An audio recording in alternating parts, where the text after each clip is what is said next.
So the guy was with me, the Iranian guy, they was filming, they was making a film of me. You know, and I took him to the bayou. This used to be, it was a bayou going running down here. And it was an old white man on a tractor coming out from where we used to live a long time ago. And he saw us taking pictures. I said, where's the bayou used to run down through here? He said, well, it's still there, you just can't see it. It's almost grown over its thickets and all of that. But we used to swim in the bayou, we used to do all that. And so I said, have you lived here all your life? First I said, the black school was over there, because in those days it was segregated. He said, well, that's been gone a long time. And I said, yeah, we used to live here. And I told him my family name was Reams. He said, yeah, I heard that name before. He said, my daddy was Marshall Garrett.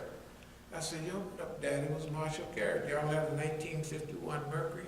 You lived right up there. And then it's called Garrett Lane now, you know. But and he said, you ever heard of, he named some white folks, W.W. West and this. I said, yeah, them was all big white folks. Well, I hope I didn't say they was all big white folks, but I think I did.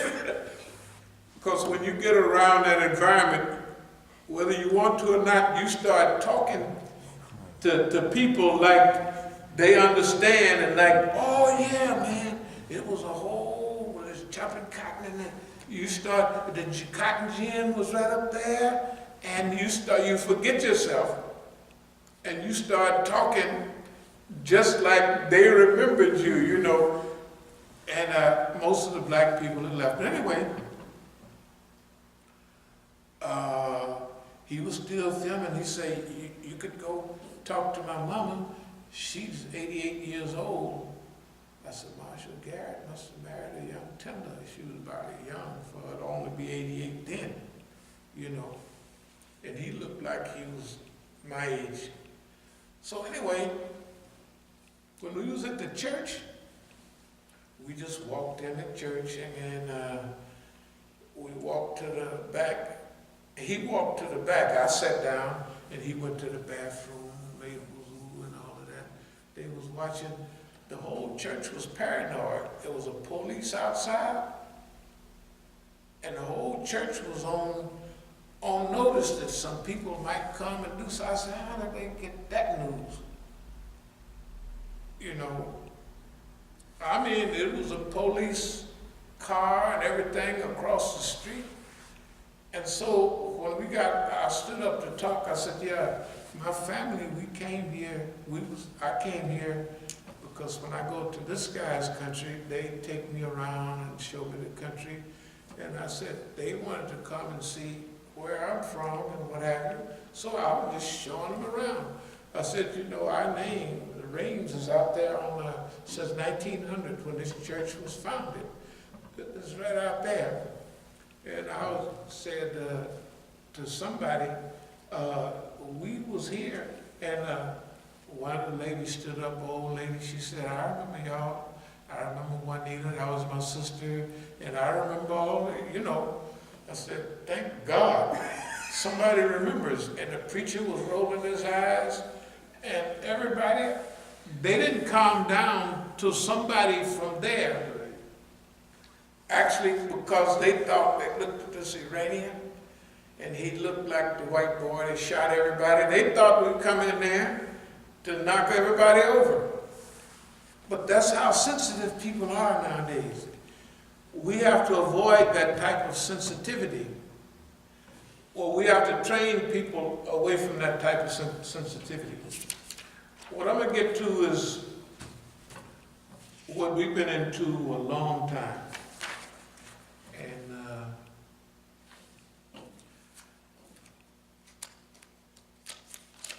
I just got a couple of these, so but y'all can follow. I'll read one. Yeah, but you'll be able to see Now, this is from several years ago, as you can tell. This is a copy from about 2012, I think. So, it has at the top, high school Negroes. And Fiqh of counter-espionage of the vote. This is a long story. We have to figure out a lot of our own fiqh. Now, people don't know what the fiqh of counter-espionage is. And a lot of people would think that we made it up, or that we are making it up as we go. But there is a need.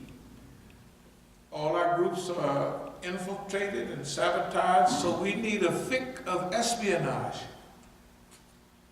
There's a few passages in Quran and Hadith about it, but there's no fiqh. Oh, the fiqh of counter-espionage. Then this just notes to myself now. I'm saying I am an expert in my field, trained on the battlefield of life. No one has survived African, South American, European experience, all those experiences. Nobody right now have.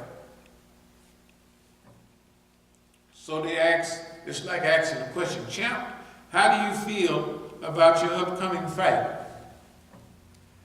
And then we have what it is. It's unlimited rounds. The judges is on the white man's side. The propaganda machine is on their side.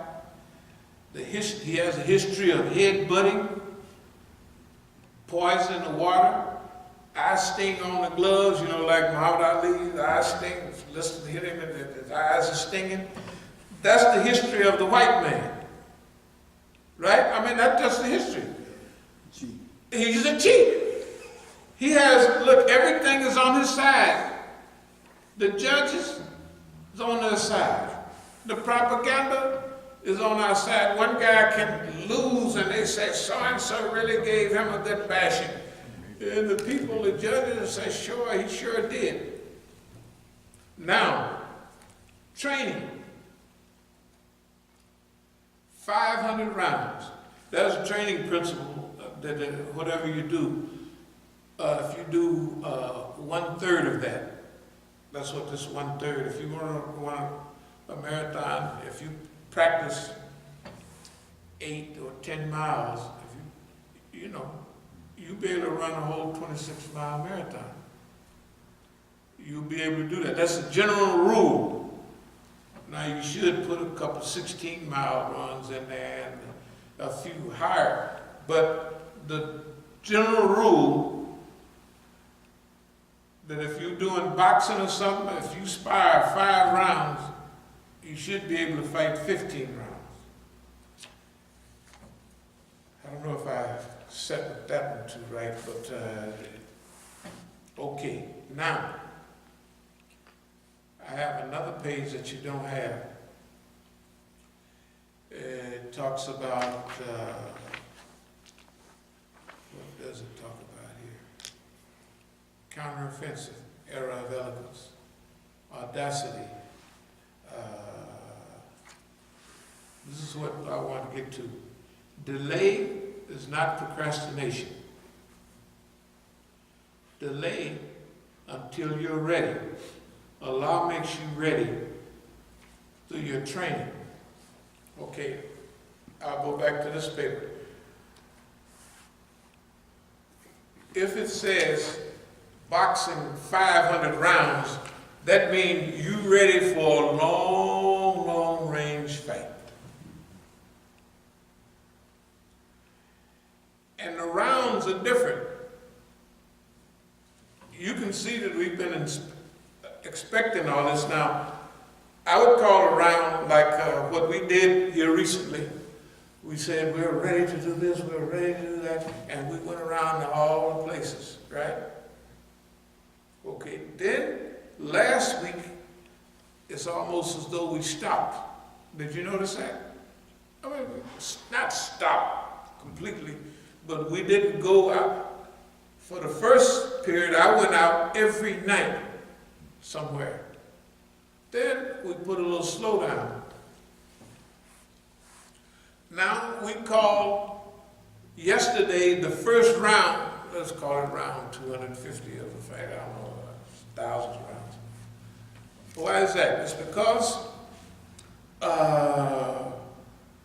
through our pattern, through everything we have done, every time we throw a few punches and then we call it the end of the round. And then we go in the corner and sit down for a minute. What happens? What's the name? Sends by a monitor. Adam Center. Well, I told you they sent the guy by. He's supposed to do websites and all that. He can't wait to get into websites and everything. That happened. A few more things happened. So we done threw our punches. Now we're going to wait to see what he do.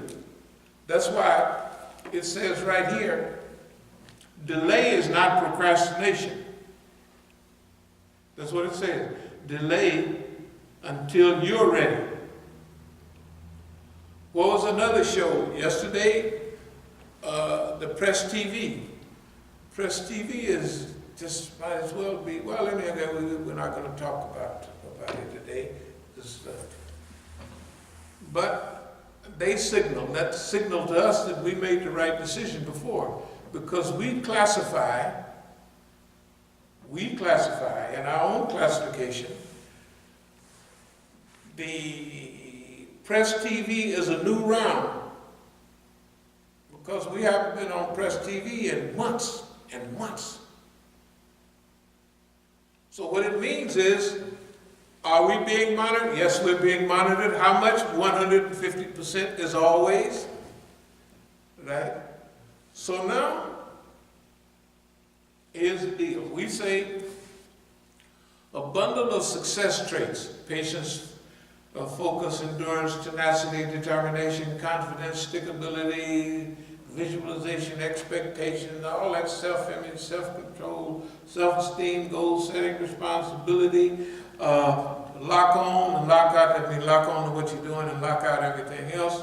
Reticular activating system, that means a lot of stuff. Mapping the future. Big dreams, creativity, possibility thinking, bounceability, that's the ability to bounce back. Courage, persistence, locus of control. Locus of control, as remember we talked about the different types of people, internals and externals.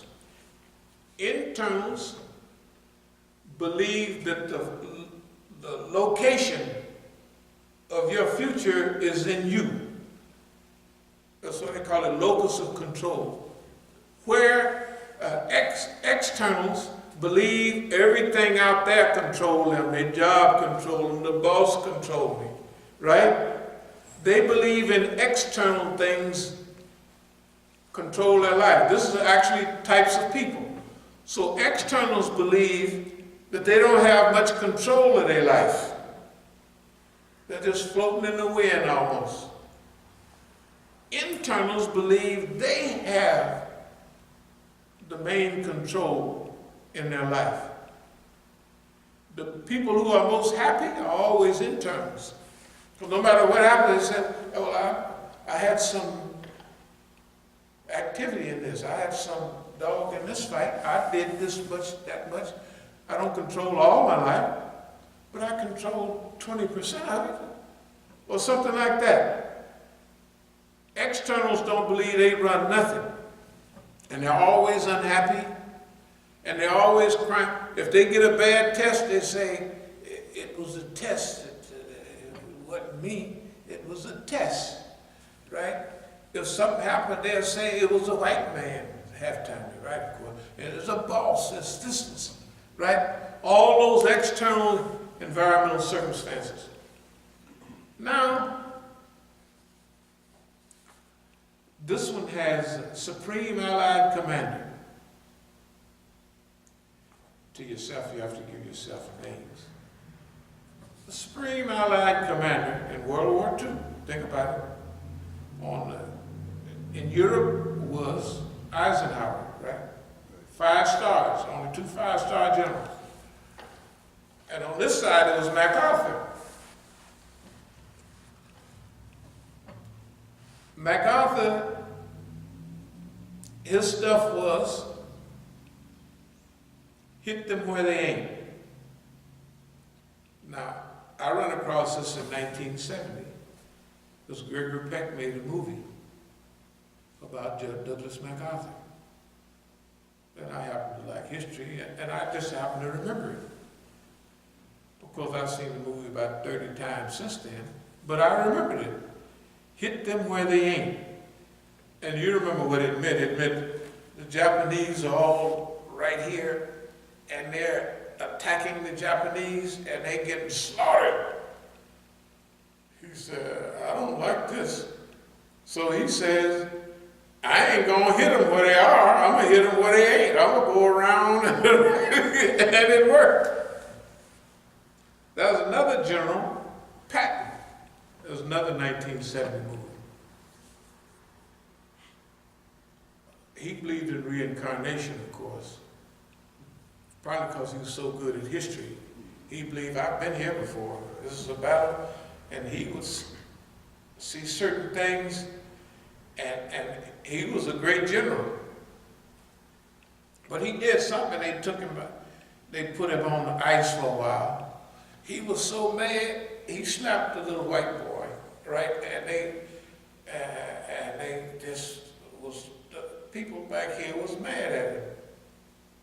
So while he was cooling his heels,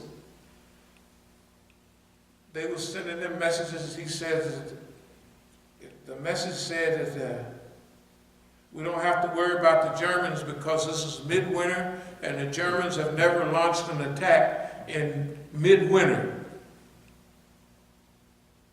And he said that's exactly what they're going to do. He was right. The Battle of the Bulge, I don't know if you ever heard of it. The Battle of the Bulge, Belgium.